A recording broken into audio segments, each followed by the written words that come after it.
Welcome in, whiskey freaks, to the Blind Tasting Podcast, your number one attitudinal bourbon destination. I'm John Stark, and I'll be bringing you candid and sometimes irreverent whiskey news, opinions, and reviews on the industry and the products they've been bringing us for hundreds of years. Today we focus on nothing but bourbony goodness, because I've got all kinds of things to throw your way today, kids. And we might just learn something while we're at it. And today, I'm in the mood to share. And I've got lots of wisdom to impart on you kids today, so let's just jump right on in. I've got tons of whiskey news. I'm going to talk about Pinhook Rye. They've won big recently. Green River's got big news in Louisville. Dark Arts Whiskey House in Lexington's got a big announcement. And I got really bad news for Devil's River in Texas. Plus, I got new releases from Heaven Hill, Wild Turkey, Old Forester. Okay, sort of from Old Forester. And Jim Beam. And finally, I review Pinhook Kentucky Straight Rye Whiskey, specifically the 2022 Rye Munny edition. First up, big shout out to Wolf70 for the awesome 5-star review on Apple.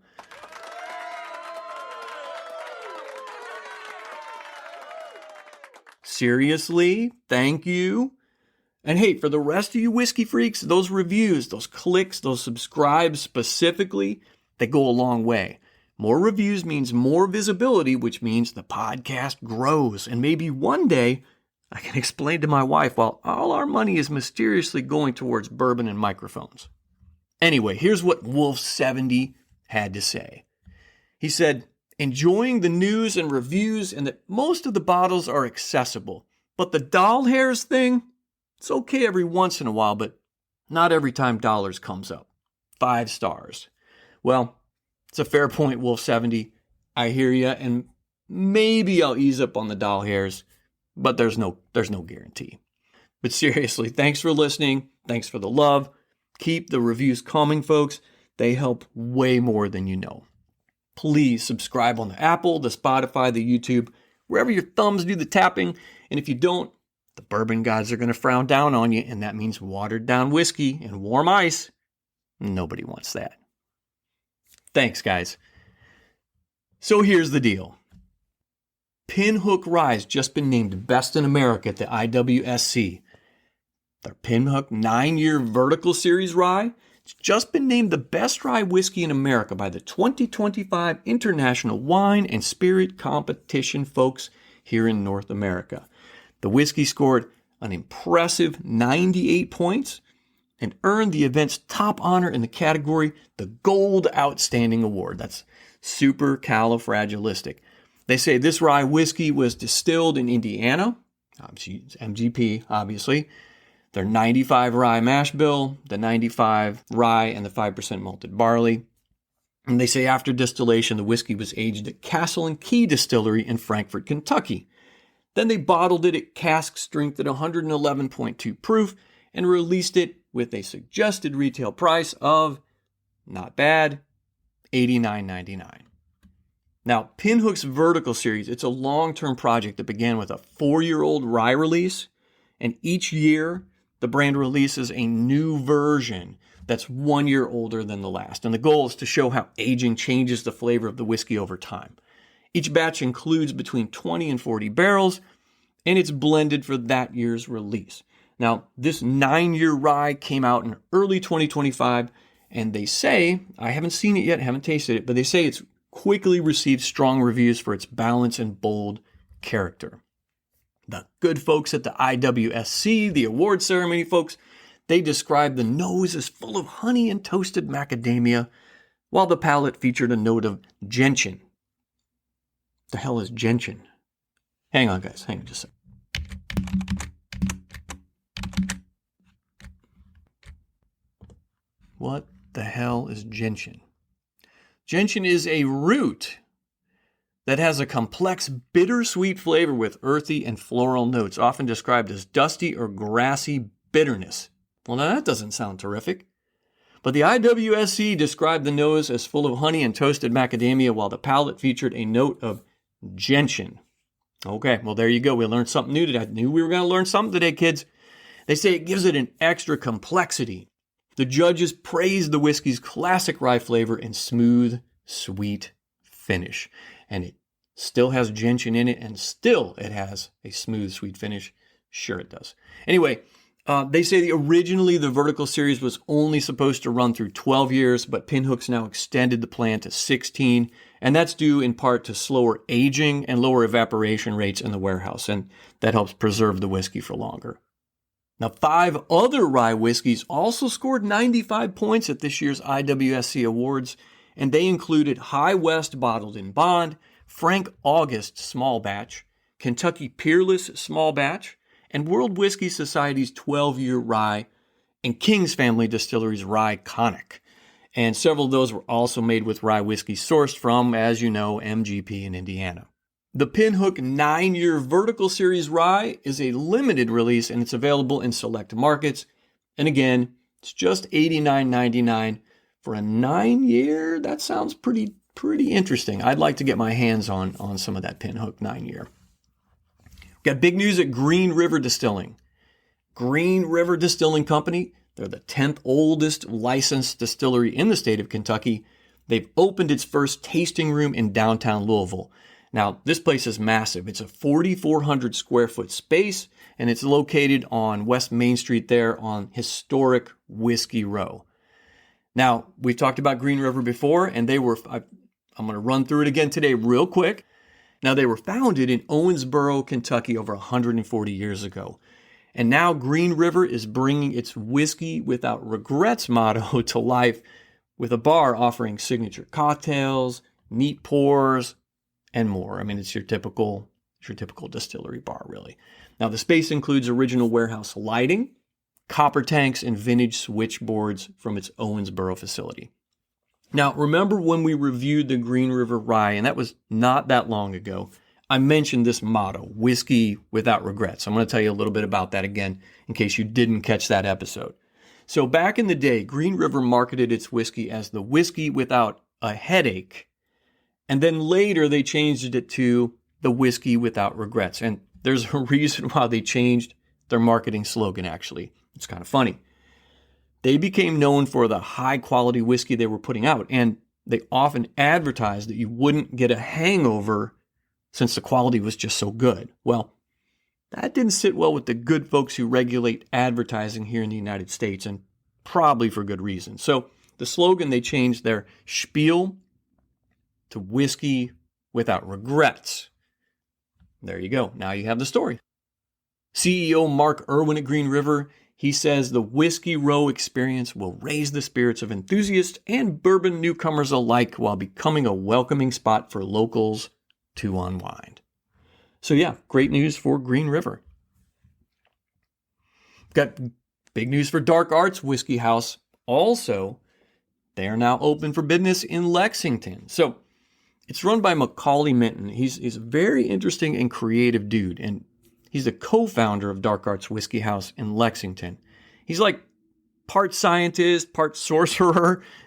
He's got this background in microbiology and like the highest ever score on like the super taster genetics test. So he just skips the distilling part, and instead what he does is he rebarrels and finishes and blends sourced whiskey that he gets, and he crafts that stuff into his own new creations.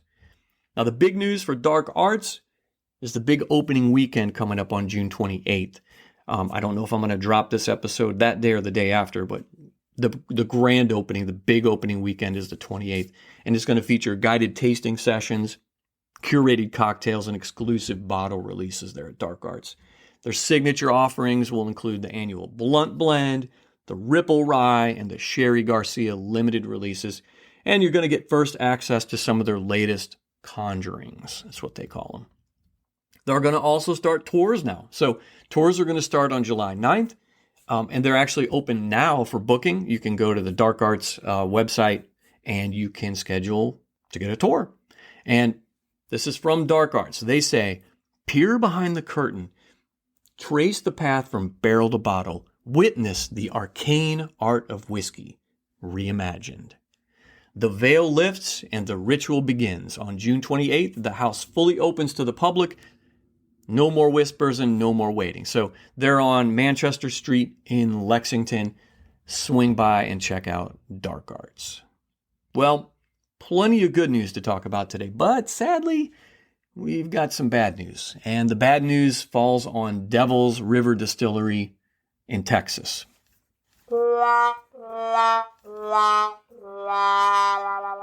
We reviewed some of their rye whiskey not that long ago here on the pod. It was terrible.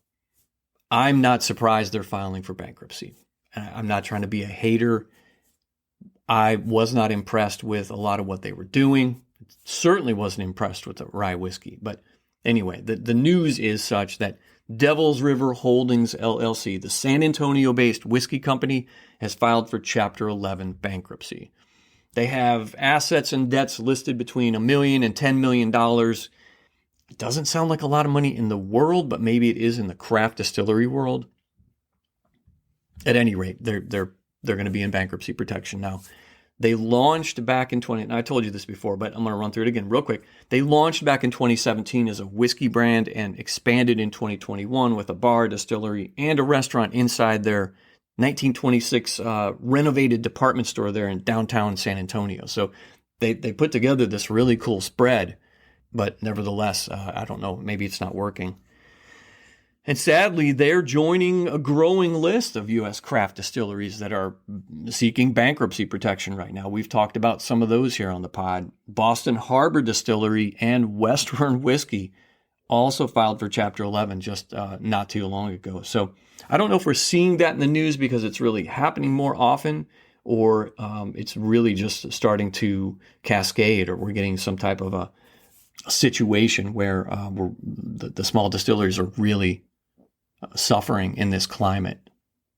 They say that's partially because of industry challenges right now, such as inflation and high interest rates. And honestly, if you look at sales, the decline in 2024, according to the Distilled Spirits Council, the overall spirits revenue fell 1.1%, and American whiskey sales last year dropped 1.8%. So clearly, we've got an issue, and it seems to be impacting the craft distillers maybe more harshly than the big ones. I don't know. I'm going to do an episode here real soon and talk about economics and talk about Brown-Forman specifically and MGP, and talk about the market pressures and what's going on in the industry. So that's going to be an episode, probably next episode, that we're going to dig into a little bit of that. But at any rate, some of these distilleries, they're suffering right now. I know we lost Garrett County Distilling not too long ago, and they have a massive footprint there in Garrett County, Kentucky. So looks like tough times are ahead. Little glimmer here of good news from Old Forester. They've just launched their own cocktail cherries. Now, this is hard-hitting news here on the Blind Tasting Podcast, kids. They've added cocktail cherries to their cocktail provisions lineup. It's called Amarena style cocktail cherries. Now, this was just announced last week, and the cherries, they say, are going to be amazing. The cherries are steeped in a bourbon-infused syrup, and they're designed to elevate classic whiskey cocktails like the Old Fashioned and Manhattan. Now, these types of cherries are traditionally grown in Italy, and Amarena cherries, Amarena, got to pronounce that right, Stark. Amarena cherries are known for their rich flavor and dark color. Old Forester's version leans into that tradition while adding a signature bourbon twist. They say, "Our new cocktail cherries are a natural extension of our commitment to quality," said Old Forester master taster Melissa Rift. "They provide the perfect finishing touch to an Old Forester cocktail." Great. The cherries are priced at $19.99 for a 10-ounce jar, which sounds extremely high to me.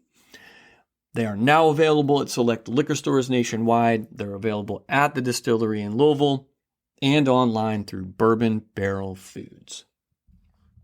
Got another bit of good news. Russell's Reserve 13-year is back, and it's back in full force at 123.8 proof. At barrel proof, which is that's amazing. This year's edition offers a bold new take on the fan favorite expression from Wild Turkey's premium line. Their words, not mine. Quantities are going to be limited, which they always are. It's always a nightmare trying to get Russell's 13 I'm not fighting for it. But if you want to stay informed on availability, you can sign up for the Russell's Reserve newsletter at russellsreserve.com. You can fight for it. You can get online and hit the refresh button every 10 seconds. I'm not doing it. I'll find it at a bar or get it from a buddy. One more bit of good news. Wow, there's so much good news this time, right, guys? Heaven Hill has announced the release of Old Fitzgerald's 7-year-old bottled in bond Kentucky straight bourbon whiskey. It's going to be their new signature expression for the Old Fitz brand. And this is remarkable. This release comes 155 years after Old Fitz trademark was introduced, and it marks a major step in the brand's modern revival. Now, the bourbon's made from Heaven Hill's wheated mash bill. Wheated is the thing now, right? You got to have wheated. It's 68% corn, 20% wheat, so it's a high wheat, and 12% malted barley mash bill. It's aged 7 years in level 3 charred oak, American oak barrels, and it's bottled at 100 proof, bottled in bond. And this is the really cool part. They're saying it's going to come in at an MSRP of $59.99. And well, it's a 700 milliliter bottle, which you know how I feel about that. But $59.99 for something with the Old Fitz name on it and, you know, a 7-year-old bottle in bond. If you can get your hands on it, if I can get my hands on it, and I talked to my guy at the liquor store near the house, and he said, yeah, they're going to get it. It's going to be soon. But I didn't get a date, so I'm going to have to keep hounding him. They say this expression is not part of the limited decanter series. Instead, it's intended to be more widely available. Well, let's hope. They say the packaging is cool, and you know it's got several callbacks to the brand's history. The diagonal red, Old Fitzgerald word mark from back in the 1800s, and the bottle design's got those fluted shoulders and the diamond faceted cap, and the phrase "your key to hospitality." It appears prominently on the label and is molded into the base of the bottle. And that's a reference to vintage Old Fitzgerald advertising. The 7-year bottled in bond version of Old Fitz joins Heaven Hill's larger bottled in bond portfolio, and that includes more bonded labels than any other American distiller. They got Henry McKenna, Heaven Hill, Evan Williams, and Old Fitz. Now, I think that's all of them. I don't think I'm forgetting any.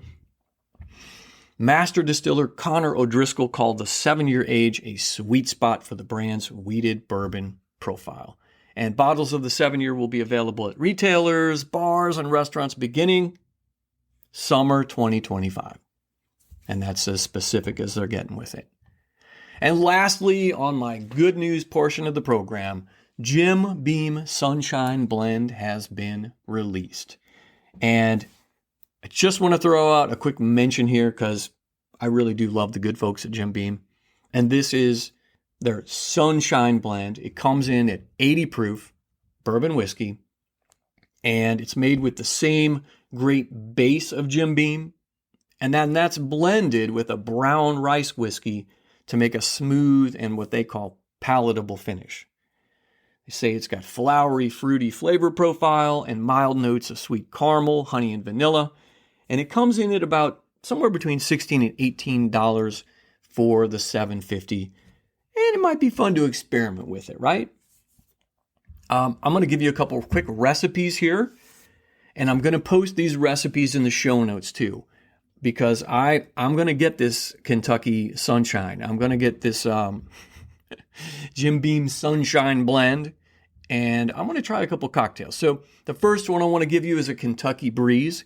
You use 2 ounces of Sunshine Blend, 3 ounces of lemonade, an ounce of club soda, a mint sprig, and a lemon wheel. You're going to serve that over ice in a tall glass.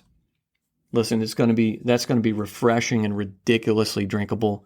You're going to have to be careful with this one, guys. Maybe make a few of these for the wife, if you know what I mean. The second one I want to share is called a Bourbon Blossom. This one's going to have a light and floral flavor going on. You're going to use 2 ounces of Sunshine Blend, a half-ounce elderflower liqueur, if you can find that, a half-ounce lemon juice, and top it with tonic water. You're going to serve that over ice in a Collins glass with a lemon twist. And this one here sounds especially cool to me, vanilla cream and beam. And it's going to be like a root beer float, kind of grew up and got a part-time job. You're going to use 1.5 ounces of Sunshine Blend, 2 ounces of cream soda, a dash of vanilla, not that fake stuff from Aldi's. I'm talking about the good stuff you grabbed when you were in Cancun last summer, that one, and optional whipped cream. Okay, that's not optional. You have to put whipped cream in it. Now, I'm going to post these drink recipes in the show notes, and if you want to try them, you can find them there. And like I said, to me, it just sounds fun. It's summer. This is going to be cheap. And it just sounds like something you can enjoy out on the patio during a hot day like today where it's 96 degrees outside. All right, whiskey freaks, let's get to the fun part now, my review. And today I'm cracking open a brand spanking new bottle of Pinhook Straight Rye Whiskey 2022 Rye Munny Edition. And that's money, not money like cash money. I'm talking M-U-N-N-Y. Munny being the name of a horse. Now, I know it's not the fancy new vertical release from Pinhook, the one I talked about earlier in the episode named Best in America at the IWSC Awards, but on a whim, I grabbed this one back in Danville, Kentucky at the Liquor Barn earlier this year, oddly enough, and it's the closest thing I got, so I'm going to whip it out today, and we're going to see what a youthful rye from these folks brings to the table. So you're probably asking, why the hell are you reviewing a whiskey from 2022? And the answer is simple, because you can still obviously pick it up at the liquor store. And Pinhook's in the news right now. So I figure, like I said, let's just check these cats out. Let's see what it's all about. And there's been a lot of horse racing going on lately in the last few weeks, right? So let's whip out the Pinhook Rye and see what it's all about. Now, the 2022 release of Pinhook Rye, it's named Rye Munny, M-U-N-N-Y, and it takes the name from a racehorse that was foaled March 10th, 2020 in Louisville, Kentucky. Now, this flagship rye for Pinhook was crafted using Pinhook's proprietary mash bill, and it marks the brand's third vintage using custom distillate from Castle and Key Distillery. Now, this one is developed, distilled, and aged for over 2 years at Castle and Key in Frankfort, Kentucky. The whiskey was blended and proofed by Pinhook master blender Sean Josephs. And fun fact about Sean is also co-founder of the company, and he leads the blending process for all of Pinhook's various bourbon and rye whiskeys. So, how about that? So the company is CJS Beverage Corp. The distillery, we know this is sourced from Castle and Key Distillery. The proof comes in at 99 proof, and I'm loving that. That right away makes my eyes light up. We know the age is at least 2 years, and the mash bill, I may have mentioned this before, I don't remember. The mash bill is 60% rye, 20% corn, and 20% malted barley. Now, to be called a straight rye, and this is a straight rye whiskey, a lot of pieces have to fall into place, and this is the requirements for straight rye whiskey. I don't know if I've ever gone through this with you guys before. The mash bill has to be at least 51% rye. It must be distilled at 160 proof or less. It's got to be aged in new charred oak barrels, and the barrel entry proof can be no more than 125, and it has to be bottled at 80 proof or higher. To be called straight rye whiskey, it must also be aged a minimum of 2 years. And on the bottle here, it tells me that it is aged at least 2 years. Can't have any additives. It can't contain any coloring or flavoring or blending materials. Only water can be added to proof it down. Now, this one applies today. If the whiskey's aged less than 4 years, the label must include an age statement. And like I said a second ago, this bottle of Rye Munny says on the bottle right here, it is more than 2 years old. We meet all the requirements for straight rye. Now, the price. I grabbed this one. This was a $7.50 at Liquor Barn, and this was several months ago. I think it was somewhere around $46. But I've seen it for as low as $40 and as high as $60. So look around and don't overpay. Today I'm tasting with a Glencairn, my favorite limestone branch Glencairn, and I'm going to crack this bottle open. This one's got some green waxy peely thing on the bottle top. And let's see if I can get it open in one smooth motion here. Ah, yes. there's all that wax on the floor. Okay, I get it. I understand it's like a security thing, and I appreciate that, but doggone it, it makes a heck of a damn mess on the floor when you peel these off. Jim Beam does that too. That's one of the few things that I dislike about Jim Beam. Some Jim Beam products like Booker's, Knob Creek, the doggone wax that you peel off. Anyway, guess that's a first world problem, right? So let's pop this thing open and get a little pour.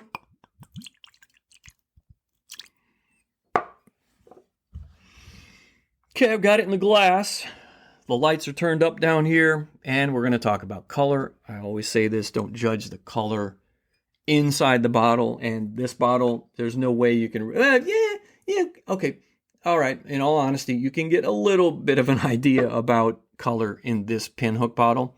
But in most cases, you just want to pour it in your glass, have good lighting, and evaluate it that way. Sometimes the color in your glass gives you an idea of the breadth of flavors you're about to receive in your mouth. So that's my opinion. And in most cases, the darker the hue of the whiskey in the glass, the deeper the flavors. And in my opinion, the darker the hue of the whiskey in your glass, the deeper the flavors. Now, it's not always true, but it is sometimes. All right, it is most of the times. And I'm going to mention it every single time. So the color in my glass here today is like a light straw color, like a light yellow straw. It's very light. We know this is at least 2 years old, but I don't believe it's any much older than that, to be perfectly honest. But I'm really not surprised at this point. Let me nose this. Okay. It's a terrific nose. Getting a light citrusy note here and maybe some faint banana. Okay, there's might be a little light fruit in here like pear. I mean, there's nothing too wild going on here. And in all fairness, the nose here, just very faint notes. All right, let me get a sip.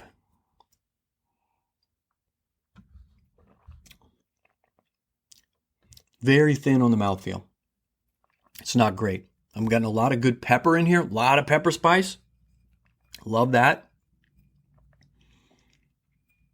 But not great on the mouthfeel. The notes I'm getting with the first sip are very faint. It's got a bit of oakiness in here mixed with that peppery spice that I mentioned. And maybe the slightest bit of banana in here, but it's really almost indistinguishable. Let me get another sip here real quick.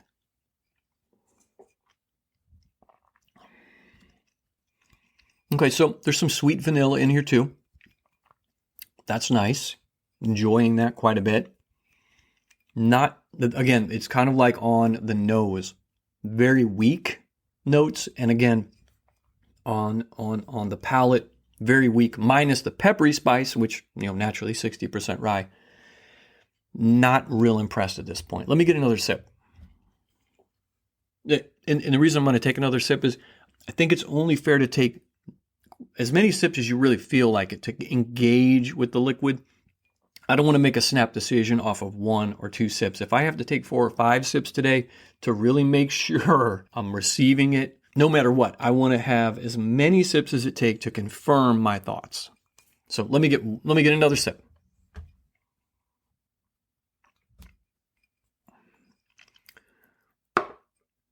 So what's the verdict? Well, I'll have the answer right after the money spot. Are you looking to update your bar or man cave with some great photographs or wall art? Head over to Etsy at famousstocks.etsy.com and pick up some fantastic prohibition, bourbon, whiskey, and gangster-related photographs and wall art. Okay, kids, you gotta check this stuff out. They've got photos of Al Capone and John Dillinger, Bonnie and Clyde, all the Prohibition era stuff, speakeasies, all kinds of cool photos over there. And if you purchase 4 or more items at one time, you're going to get 20% off your entire order for a limited time. Head over to famousdocs.etsy.com. famousdocs.etsy.com. So, on the Blind Tasting Podcast, we have 3 verdict options after our tasting. Are we going to keep it? collect it, or cull it. To keep it means to proudly display it in your liquor cabinet or bar. It's good for a pour anytime, but there's really no need to stock up on it because you can always find it. Collect it means to grab another bottle or maybe even two since you find it so damn delicious, or it just may not be easy to get your hands on. Last one is cull it. Use it to loosen rusty bolts or sanitize a dirty toilet. In the case of Pinhook Straight Rye Whiskey 2022 Rye Munny, I say, cull it. Okay, I really don't mean to clean a dirty toilet with it, guys.